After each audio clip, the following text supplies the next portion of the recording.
모든 성도님들에게 하나님의 축복과 보호와 은혜와 평강이 함께 하시기를 축원합니다.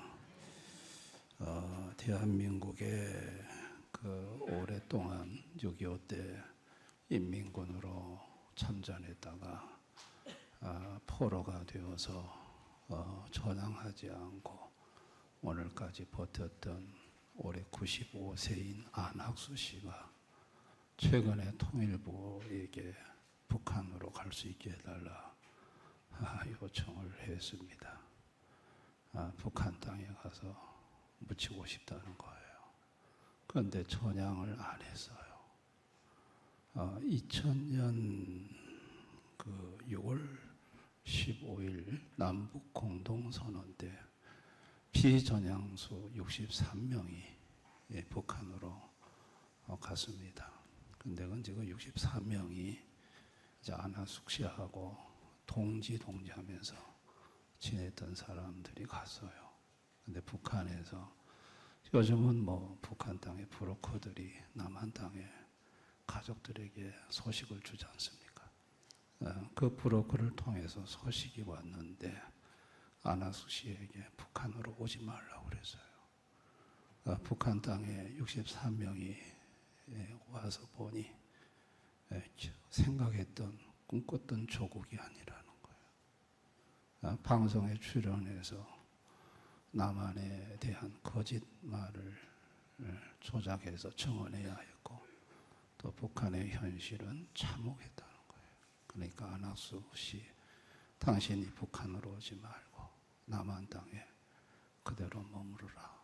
그런데도 가고 싶다는 거예요.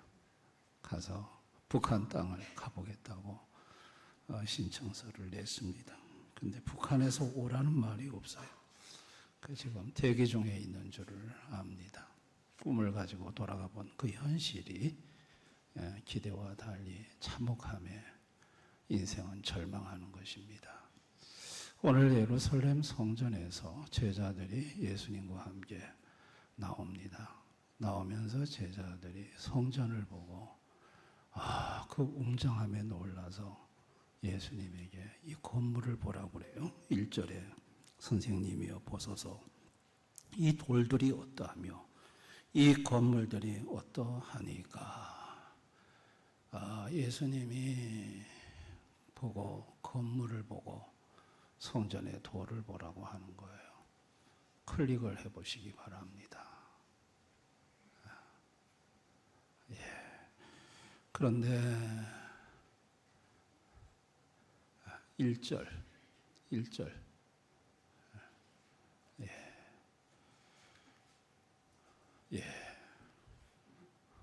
1절 말씀이 안 들어있는가 보네. 당시에 제자들이 봤던 그 돌들과 건물들은 요한복음 2장 20절에 보면 46년간 지어졌던 헤롯 성전이었습니다. 넓이가 14만 4천 평방미터 제곱, 축구장 20개를 합쳐놓은 어마어마한 넓이의 성전이었고요. 높이가 50m, 그리고 흰 대리석으로 지어졌고 연 건축 숭령공원이 1만 명이 동원됐고 제사장이 1000명이 동원돼서요. 그리고 그 성전 지붕은 순금으로 도금한 판으로 덮었습니다. 그러니까 그 웅장함과 화려함은 말로 다 못하는 거예요. 그래서 이 웅장함과 이 건물을 예수님 한번 보세요. 제자들이 그렇게 말을 할 때 제자들 마음속에는 성전 건물의 웅장함을 봄과 동시에 이 예수란 분을 따라가면 내 인생도 웅장해지고 빛나겠다라는 세속적 욕망과 야망이 제자들 마음속에 있었어요. 그래서 제자들이 예루살렘에 올라오면서 도중에 다퉜던 것이 마가복음 10장 35절 37절 세베 아들 야고보와 요한이 주의 영광 중에 우리를 하나는 주의 우편에 하나는 좌편에 앉게 해주세요. 여기 주의 영광 중에라는 말은 주님이 로마의 정권으로부터 이스라엘을 해방시키는 그날 빌라도 총독 물러가고 헤롯 대왕 물러가고 그 자리에 예수님이 통치자로 앉을 때, 그럴 때 우리를 좌편 우편의 고관으로 세워주세요 라는 말을 한 겁니다. 그럴 때 그 말을 들은 마가복음 10장 41절 10제자가 그 말을 듣고 화를 냈다고 그랬어요. 제자들 마음속에 다 똑같은 생각을 가지고 있었어요.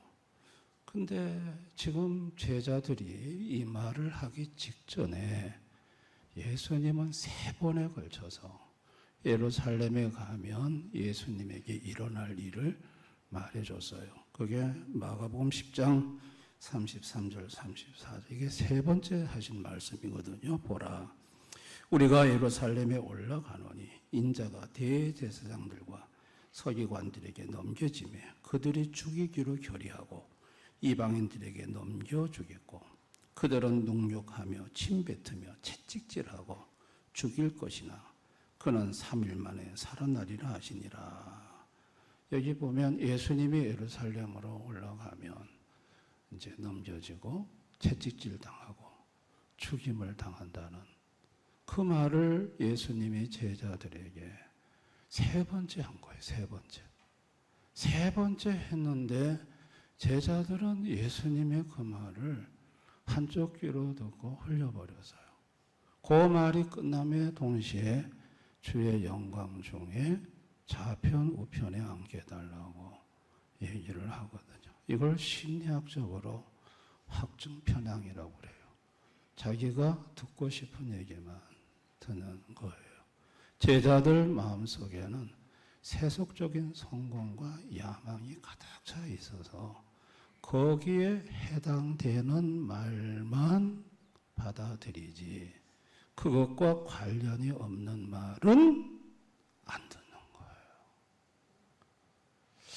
여러분, 제자들 마음속에는 지금 예수님은 죽는다고 말하는데 자기는 성공해야 되겠다고 말하거든요. 이런 제자들의 모습을 보고 예수님은 참으로 놀라운 말씀을 합니다. 이 제자들에게 심리적으로 큰 충격이 되는 말씀을 이제 하는 걸 볼 수 있어요. 그게 이제 이 성전이 무너진다는 것과 함께 그때 나타날 징조를 말씀하시는데 그게 미혹이라고 말을 해요. 5절 6절 많은 사람이 내 이름으로 와서 이르되 내가 그러하여 많은 사람을 미혹하리라. 자, 미혹하게 되고 또 7절 8절에 전쟁, 지진, 기근이 있을 거라고 말을 해요. 민족이 민족을, 나라가 나라를 대적하여 일어나겠고 곳곳에 지진이 있으며 기근이 있으리니 이는 재난의 시작이라. 그래 말씀을 해요. 민족 전쟁, 국가적인 전쟁이 일어날 거라는 거예요. 그러면서 10절에 또 복음이 먼저 만국에 전파되어야 한다 하면서 자, 복음이 전파될 때 너희들은 박해를 받는다. 그리고 끌려갈 것이다. 공회에 끌려갈 것이고 채찍질 당할 것이고 또 많은 사람이 너희를 미워할 것이고 그리고 불법이 성행하고 사랑이 식어지고 그리고 부모가 자식을, 자식이 부모를, 형제가 형제를 죽는데 내어주는 일이 일어날 것이다 라는 말씀을 해요. 제자들이 꿈꿨던 세상에 대한 말씀이 아니에요. 제자들이 꿈꿨던 야망은 이런 세상이 아니에요. 전쟁, 기근, 무너짐, 박해, 죽임, 세상으로부터 미움, 이런 세상이 아니에요.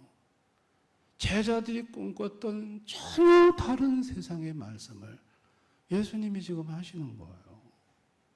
여기에 제자들은 심리적으로 엄청난 충격을 받는 거예요. 아니, 우리는 왜 예수님을 따라다녔지? 왜 오늘까지 예수님 믿는다고 이렇게 쫓아다녔지? 아니, 그 이후로의 세상이, 그런 세상이 펼쳐진다면 우리가 예수를 믿고 따라야 될 이유가 뭐지? 그런 생각이 제자들 마음속에 충격으로 와닿는 거예요. 왜 제자들은 예수님을 따르면서 이런 세상적인 성공과 부요, 세속적 야망, 욕망에 불탔을까요? 이게 바로 사탄이 네가 하나님 되라는 근원적인 죄성에서부터 나오는 사고예요. 예수님을 따르는 목적은 뭐냐? 세상에서 높아지는 거, 성공하는 거, 부요해지는 거, 사람들 입에서 군림하는 거. 그게 예수님을 믿는 목적이 된 거예요. 그런데 제자들은 오늘 예수님으로부터 그런 세상이 없다는 거예요. 그런 세상에 대해서 예수님 말씀하지 않고 정반대의 세상에 대해서 말하는 거예요. 여러분, 제자들이 이럴 때 마음에 받은 충격과 몰려오는 걱정과 두려움은 너무나도 커서요. 그럴 때 예수님께서 뭐라고 하세요? 11절에 염려하지 말라고 그래요. 미리 염려하지 말라고 그래요. 성령이 너희와 함께 하신다고 말을 해요. 그리고 누가복음 21장 17, 18 동일 본문에 너희 머리털 하나도 상하지 않을 거라고 말을 해요. 그런 험난한 세상이 오는데, 그런데 그런 세상 속에서 너희 머리털 하나 상하지 않고 보호를 받는다고 말씀을 하고, 그러면서 13절에 구원을 말씀하세요. 구원을 받는다고 말씀하세요. 구원에 대한 말씀을 꺼내세요. 구원은 영생, 천국 다 같은 말이죠. 그러니까 예수님을 믿고 따르는 목적이 구원임을 말씀하시는 걸 볼 수 있어요. 여러분, 예수님은 어떤 분이실까요? 예수님은 역사의 절대 주권자이세요. 계시록 22장 13절 나는 알파와 오메가요 처음과 마지막이요 시작과 마침이라. 역사의 시작, 역사의 마침, 그 역사의 과정, 진행 전부 주관하시는 분이 역사의 주인이신 예수 그리스도예요. 그분으로 말미암아 역사가 시작되고, 그분으로 말미암아 역사가 진행되고, 그분으로 말미암아 역사가 끝나요. 역사의 절대 주권자예요. 예수님은 또한 심판자예요. 요한복음 5장 22절, 27절 심판을 다 아들에게 맡기셨으니 심판하는 권한 예수에게 있어요. 예수님이 다 심판해요. 예수님이 계시록 20장 12절에 흰 보좌에 앉아서 최종 심판하는 장면을 보여주셨어요.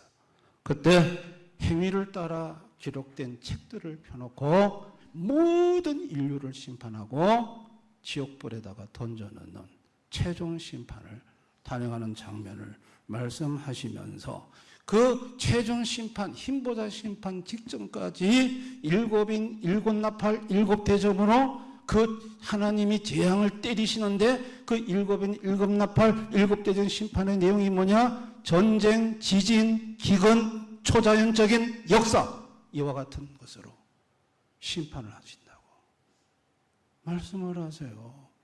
그 심판은 예수님이 오실 때 일어난 심판이 아니고, 예수님께서 말씀하신 대로 지금 역사가 진행 중에 최종 심판이, 흰보좌 심판이 오기 전까지 그 전에 진행되는 심판이라는 거예요.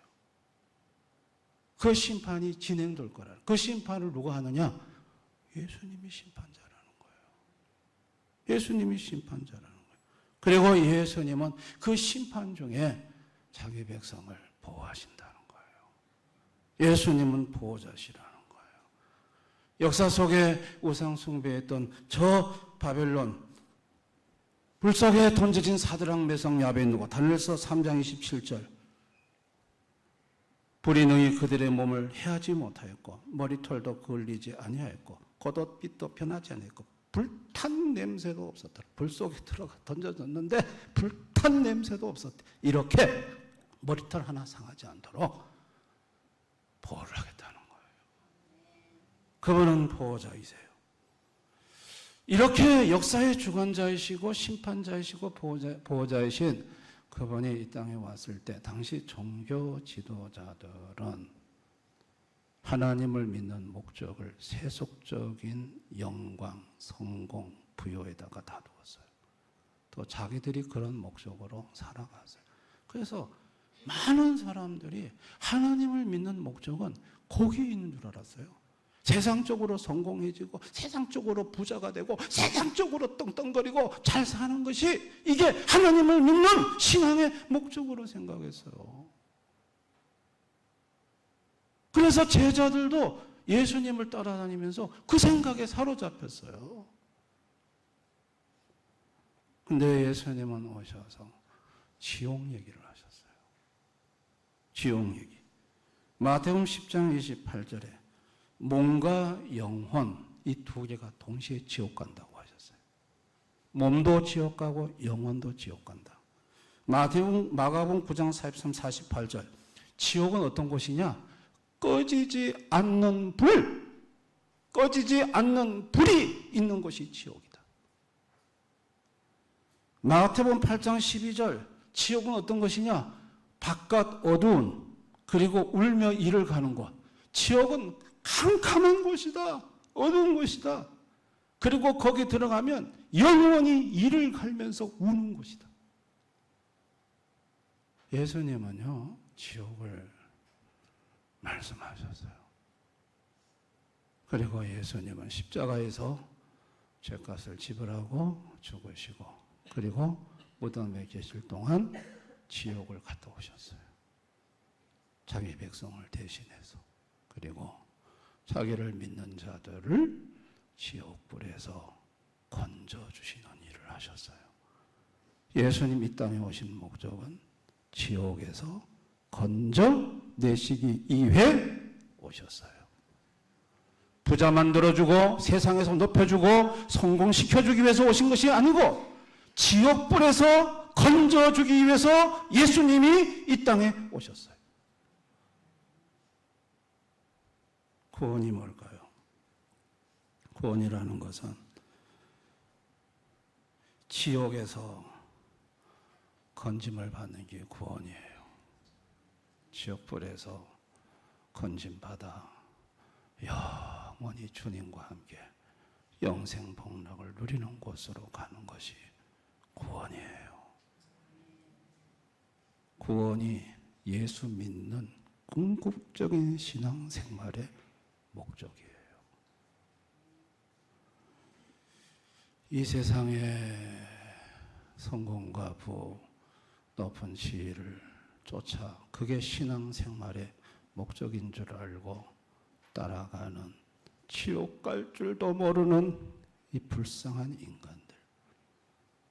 하나님 아버지가 아들 예수를 보내서 지옥이라는 걸 가르쳐 주시고 신앙생활의 목적은 지옥불에서 건짐받는 것임을 가르쳐 주고 싶어졌고 지옥에서 건져주고자 하셨던 것이 하나님 아버지가 아들 예수를 이 땅에 보내신 목적이셨어요.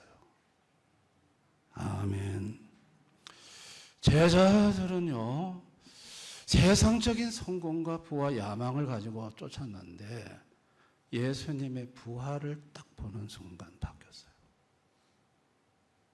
예수님이 죽으셨다가 살아나셨거든요. 예수님의 부활체를 딱 보는 순간,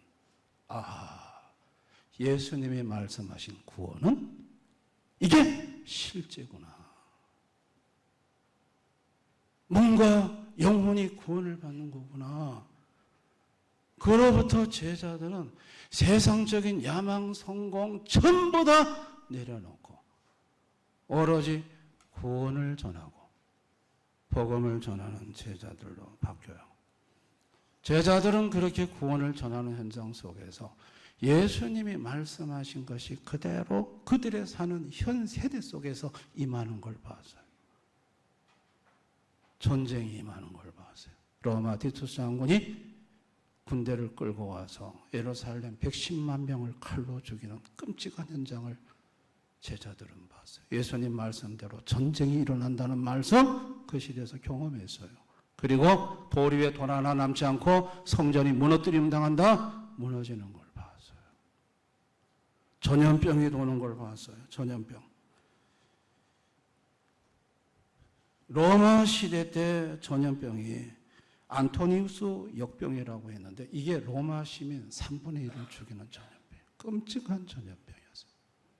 여러분 그 끔찍한 전염병 중에 이상하게 다 그 전염병에 걸린 사람들 피를 토하고 쓰러질 때 도망가지 않고 그 전염병자들을 간호해 주는 사람들이 있었는데 그 사람들이 바로 그리스도인들이었어요. 그래서 기독교인들이 로마 시대 때에 전염병이 만연할 때 도망가지 않고 전염병 걸린 자를 간호해 주므로 로마 시민들의 감동을 받아가지고 기독교 복음화가 빨리 된 거예요. 아멘. 시편 91편 3절 6절 심한 전염병에서 건져주시고 어두울 때 퍼지는 전염병에서 주님께서 지켜주신다는 말씀대로 당신의 백성을 지켜주시는 걸 봤어요.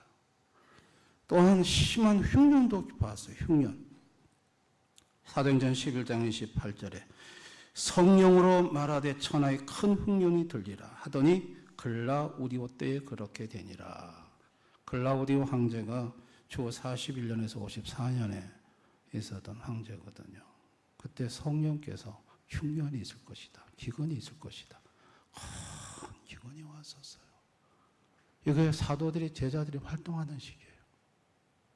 그래가지고 예루살렘 교회가 어려워서 여러분 유럽에 있는 교회들이 헌금해서 예루살렘 교회로 헌금을 갖다 주는 내용이 성경에 소개되고 있어요. 보세요. 복음을 전하는 구원의 소식을 전하는 현장에서 여러분 흉년과 기근도 받고 전염병도 받고 칼이 번쩍여서 110만 명이 죽어가는 끔찍한 전쟁도 봤어요. 예수님의 말씀대로 그와 같은 일이 그대로 일어나는 것을 봤어요. 여러분 그럼 오늘 이 시대는 어떤가요? 오늘 이 시대 2000년이 지난 이 시대는 그러면 예수님 말씀대로 이와 같은 하나님의 심판이 없는가요? 그대로 재현되고 있어요. 지금도 곳곳에 처처의 기근과 지진과 전염병이 지금도 맴돌고 있습니다. 여러분 지금 국가적인 전쟁, 민족 간의 전쟁 이런 전쟁이 20세기에 들어와서 여러분 얼마나 많이 일어나는지 모릅니다. 나고르노카라바흐 전쟁 1988년에서 1994년 이건 민족 전쟁이에요. 아파치아 전쟁, 나모세티아 전쟁, 슬로베니아, 크로아티아, 보스니아 전쟁, 코소보 전쟁, 체젠 전쟁, 최근에 러시아, 우크라이나 전쟁 계속해서 전쟁 터지고 있어요. 미국과 이라크 전쟁, 소련 붕괴 이후에 전쟁이 없을 거라고 생각했는데 20번이나 전쟁이 터졌어요. 20번. 인류 역사 3,400년 동안 1만 5천 건의 크고 작은 전쟁이 있었고 매년마다 4 내지 5회 전쟁이 매년마다 터졌어요. 예수님 말씀대로 전쟁이 끊이질 않아요. 지진은요.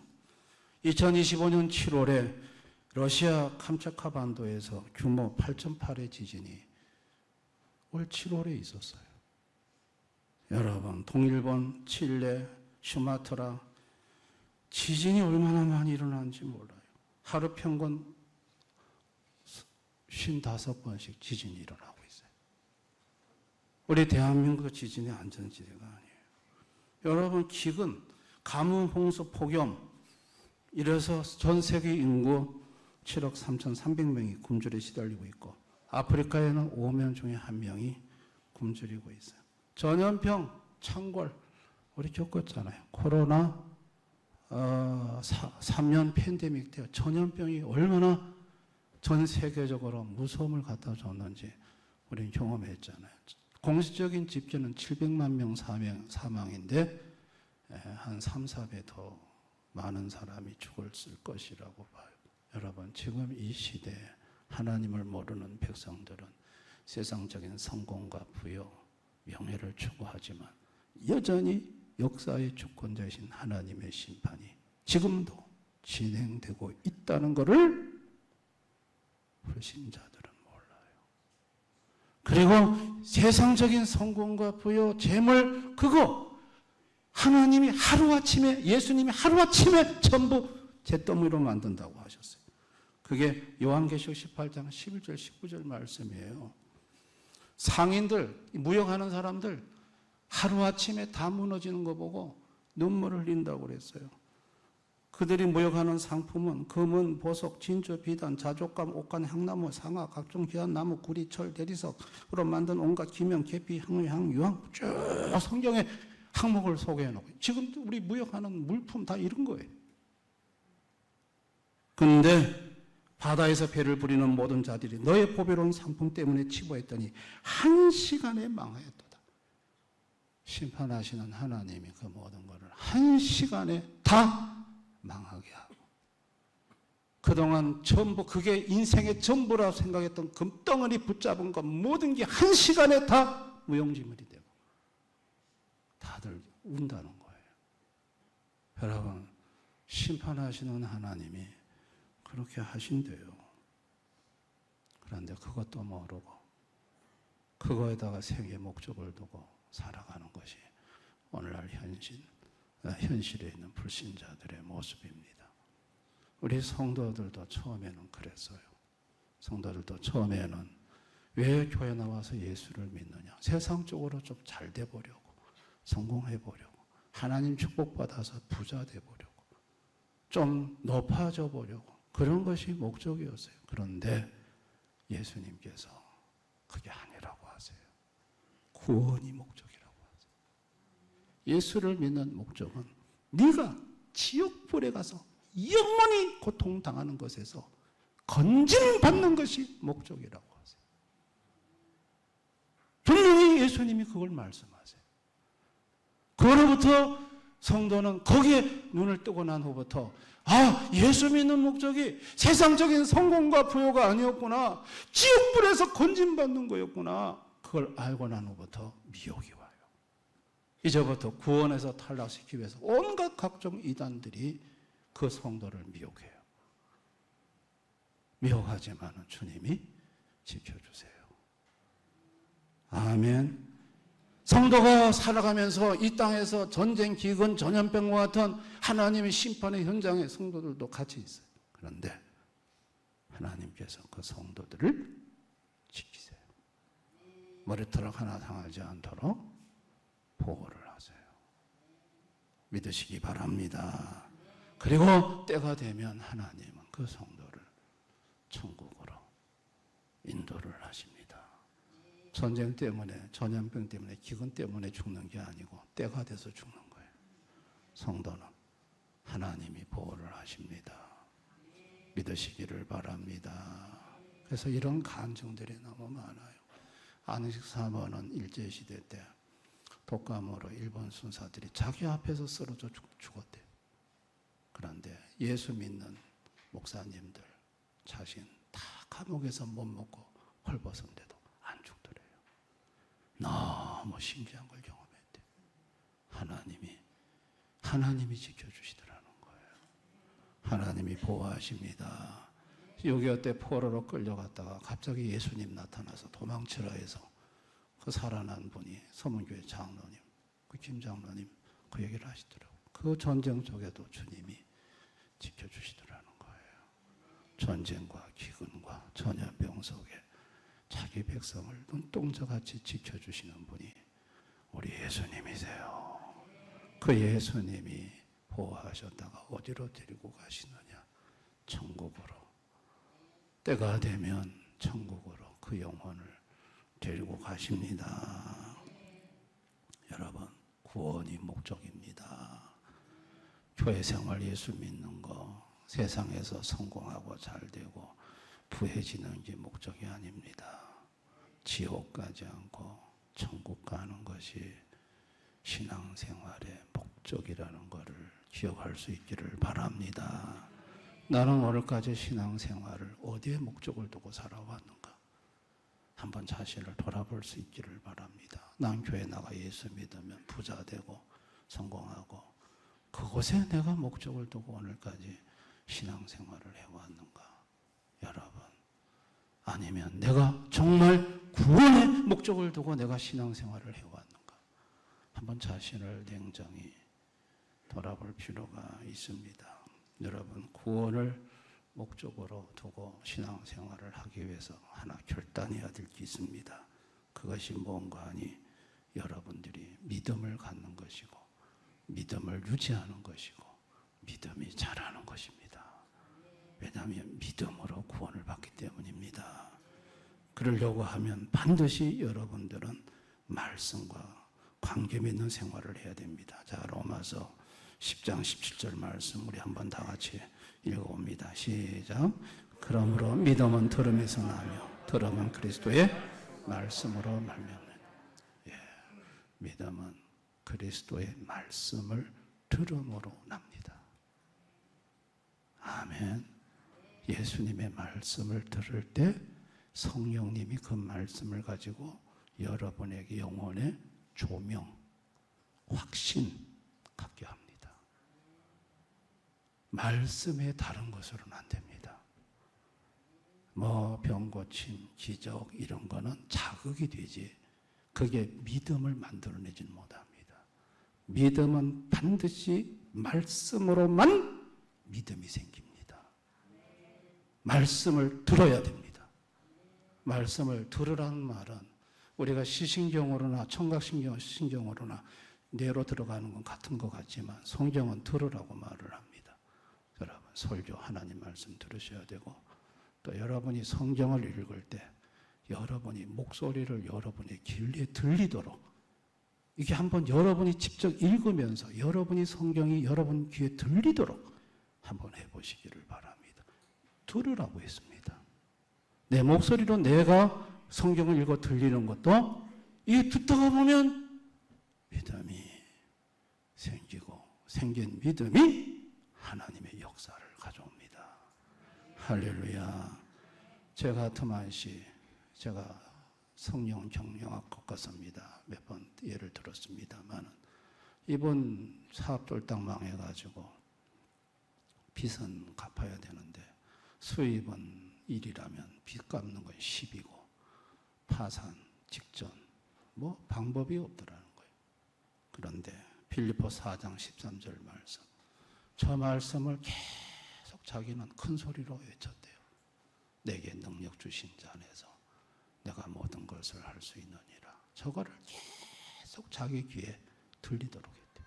자기 목소리로. 그런데 정말 능력 주시는 주님이 자신에게 능력이 되어주시고 모든 것을 할 수 있도록 만들어주시고, 저 말씀이 살아서 주님의 역사로 나타나면서 3년 만에 원상복귀, 7년 연속 고속성장, 그 교회에 어떻게 성공을 그렇게 할 수 있느냐? 성경 공부하러 1000여 명이 모여서 성경 공부한답니다. 성경에 성공의 비결이 있다고. 그래서 책까지 써냈어요. 여러분, 성경 말씀을 한번 여러분 귀에 들리도록 자꾸 한번 해보시기를 바라요. 들음으로, 그리스도의 말씀을 들음으로 믿음이 생깁니다. 할렐루야. 예수 믿는 목적이 뭐예요? 구원입니다. 구원이 목적입니다. 여러분이 험난한 세상 살지만 주님이 보호하십니다. 믿으십시오. 전쟁과 기근과 전염병이 창궐하는 세상에 살지만 주님이 성도를 머리카락 하나 상하지 않도록 지키십니다. 그리고 때가 되면 지옥불에서 건져내어 천국으로 인도하십니다.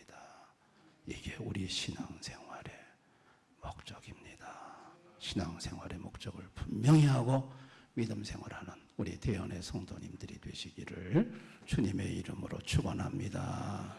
오늘 이 말씀을 생각하면서 우리 한번 기도하기를 원합니다. 나는 그동안 신앙생활 목적을 어디에 두었는가? 세상적인 성공과 부제자들처럼 주의 우편에 주의 좌편에 내가 한 자리 차지하는 것을 목적으로 두고 살아왔는가? 아니면 예수님이 말씀하신 것처럼 구원의 그 지옥불에서 끄집어내어 천국으로 옮겨지는 구원에 내가 목적을 두고 살아왔는가? 이거 분명히 우리 자신을 한번 진단해 봐야 합니다. 구원의 목적을 두고 신앙생활하는 성도, 주님이 염려하지 말라고 합니다. 함께 하십니다. 주님이 눈동자같이 머리털 하나 상하지 않도록 보호하십니다. 그리고 반드시 구원하십니다. 구원의 성도, 천국을 사모하는 성도, 지옥불에서 건짐받는 그것을 신앙생활의 목적을 두고 사는 성도, 그런 성도 되었으면 좋겠습니다. 그런 인생 살아갈 수 있게 해달라고 우리 한번 기도했으면 좋겠습니다. 내 목적을 분명히 하는 기도 시간이었으면 좋겠습니다. 다 같이 통성으로 잠시 기도하겠습니다. 아버지 하나님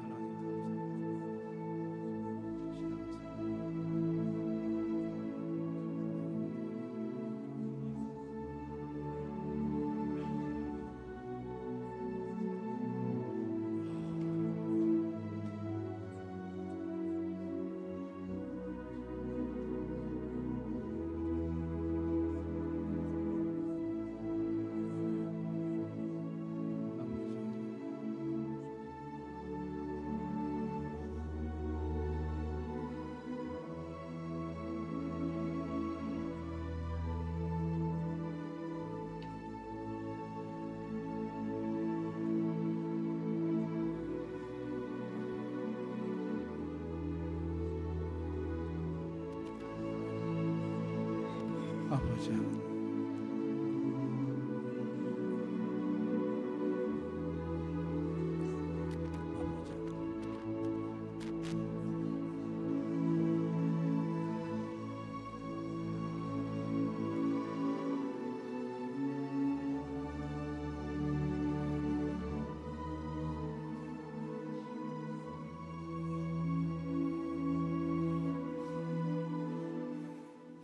아버지, 우리 한국 교회 안에 번영신학이 들어와서 예수를 믿는 목적, 신앙생활하는 목적은 세상적인 성공과 부자가 되는 데 있다고 외국에서 가르치고 그렇게 설교하는 교회에 사람들이 몰리고 있습니다. 그런데 주님은 아니라고 하십니다. 지옥불에서 건짐받는 것, 구원이 목적이라고 분명히 말씀하십니다. 구원을 목적으로 신앙생활하는 우리 대언의 성도들이 되게 해주시기를 원합니다. 구원을 목적으로 삼고 주님을 따라가면 염려되고 근심 걱정되는 일이 있을 때 주님이 염려하지 않도록 함께 하시고 또 온갖 전염병과 기근과 지진 험난한 세상 속에서 주님이 머리털 하나 상하지 않도록 보호해 주시고 또 때가 되면 주님이 주님의 나라로 천국으로 우리를 영광 중에 데리고 가실 줄을 믿습니다. 항상 구원을 목적으로 주님을 따르는 우리 대언의 성도들이 되게 하시고 한 사람도 지옥불에 던져지는 성도들이 없도록 도와주시기를 원합니다.